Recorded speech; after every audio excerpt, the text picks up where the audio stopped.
right. Well, welcome, Brian. So good to see you. Yeah, you too, Jane. Thanks for agreeing to do this little interview. I think it's useful for people who are, had maybe following your path to hear your story. So let's start with when you and I first started talking. It might have been like 2018 or 19. And it was just to reach out, I think, on LinkedIn. And I think at the time you were maybe not even thinking about it, but we continued sort of keeping in touch with you once a year, whatever. And Mhm. finally, around 2022-ish, perhaps, you got a little more serious about considering your options. And at that time, you had a fantastic job, as I recall, with a pretty big corporation. You had been there a long time. I think it was, I wouldn't say a cush job because I remember you were traveling all the time and you have little kids, but it was a Yep. very good job. Tell us a little bit about, why you even considered leaving, that job to own your own business. Yeah, it was a big corporation. I would say there's a lot of security in that in a big company that's not going to go anywhere. But there's just some things with a big corporation, the bigger they get. When I started with them, they were a quarter of the size they were when I left, and just a lot of things can change during that time. And I would say that no job is really that secure. And I would say even the higher you get, the less secure it can be. The higher expectations are, your growth, all those things come with that. And I wasn't nervous of losing my job necessarily at the moment, but I saw others that I felt were pretty successful lose their job, their careers, and unexpectedly. And so that was a big motivation for me. You end up with 3 or 4, sometimes 5 or 6 bosses at the same time. You don't always get to pick your team, people you work with, and those were some of the main factors. Now, I will say that the salary was comfortable, and there were bonus opportunities and things like that. But at the end of the day, whatever deposited in my account on Friday was the same as next Friday and the Friday after. And I do have some friends that are business owners, and talking to them about the opportunities that can be there. And you kind of create your own destiny. So those are some of the main factors that got me motivated to make this leap of faith. And why a franchise? Did you consider buying an existing business at all? I did. I kicked tires on a lot of different businesses when I got motivated to do it. But it kept coming back to a franchise, mostly because I'm not that skilled in anything. I'd say I work hard. I'm good with people. That doesn't translate into owning a specific business. I needed the support of a franchise around me to teach me how to do it, to have the playbook already in place. There might be skeletons in the closet, right? That you can't necessarily get out until you bought it, and then you're in it. So so franchise is really appealing to me in that regard. Yeah, I always tell people there's always a reason they're selling, and the answer is Yeah. always retirement. Yeah.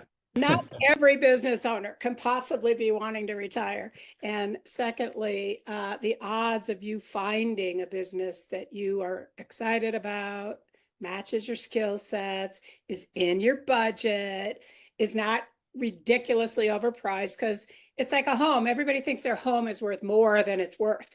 Do you know what I mean? Right. It's the same Right. in businesses. So, all right. Right. And now that you're in the business and you've survived the dreaded first year almost. Uh, Yep. what do you like best about owning your own business? Yeah, there it's I have honestly, I can genuinely say I have fun doing it.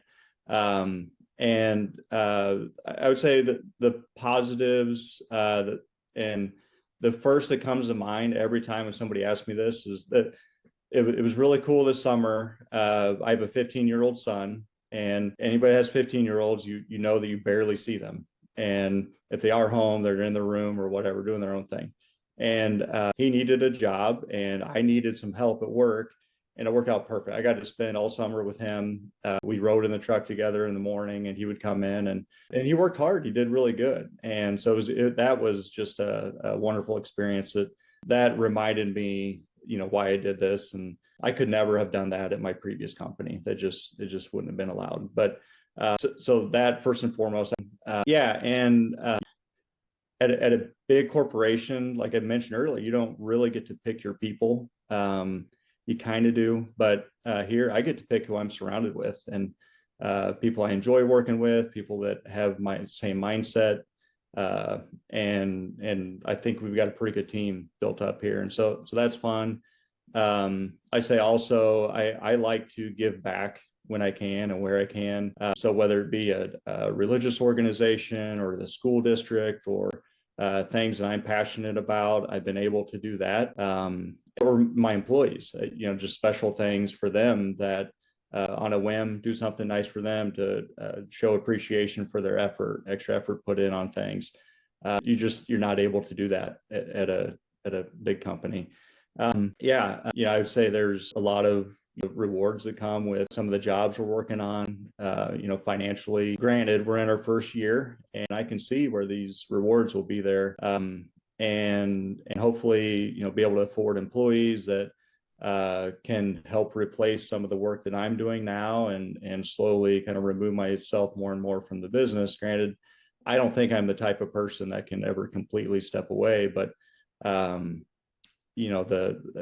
day-to-day grind, I think, could be taken place by others that are talented and need good jobs. So the list is long of good things and reasons why I'm happy that I did this. But yeah, those are the top few, I would say. And we neglected to mention that the business you ended up in, you were in sort of a B2B scenario in your previous corporation. And so I was focused for you on things that will utilize your networking skill sets. So the business that we found for you, and that was just an absolutely perfect fit, if I do say so myself, was fast signs. So you're in a retail location, but it is mostly a B2B type of a business. And it's an interesting business because signs are so different and products are so different and all the millions of things you can offer. So I wanted to get in a little point for fast signs. Last, I guess I'll just ask you, do you want to share with us any sort of a success story? Have you had any? Yeah, I mean, I could tell you some that were not successful too, but yeah, we've had some successes over the year. One that comes to mind was early on. Our first couple of months were painfully slow, and we opened in bad time of year. Winter time is pretty slow for signs, custom signs, and we were new. Nobody even knew we existed. But we came across a deal that required we had to use a boom lift to do this job. And well, I've never used one, and didn't have any employees that had, and trying to find a contractor to do it short notice was tough. But I'm the kind of guy that I say yes to everything, and then I figure it out. Right. And so this job was due in a couple of days. So I rented a lift. I got lift certified, did everything the right way, and then even got a certificate and went out and did the job myself, just kind of figured it out as we went. But it was a few $1,000s, and it really boosted our sales for the month and made us feel good.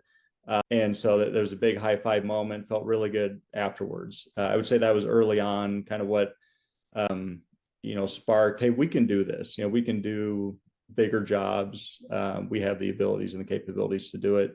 The other, I would say, is we've learned that giving to the community and being supportive of whether it be the Chamber of Commerce or the Little League teams, stuff like that. We, in our business, banners and signs for parades and the Little League fields and all that. There's a great kind of trade opportunity for advertisement and providing those. You're helping the community, but you're also helping yourself. And in one particular community where my kids go to school, we've done a lot of that. Just try to get our name out there, and the rewards have been tremendous. Whether it be from the school district, really leans on us for a lot of different products and things that they need that are big ticket items. The churches in the community, our biggest project we have to date, that we're just about to wrap up. It's about a $30,000 project. That as we get better at this, requires a little less effort and is coming easier as we go.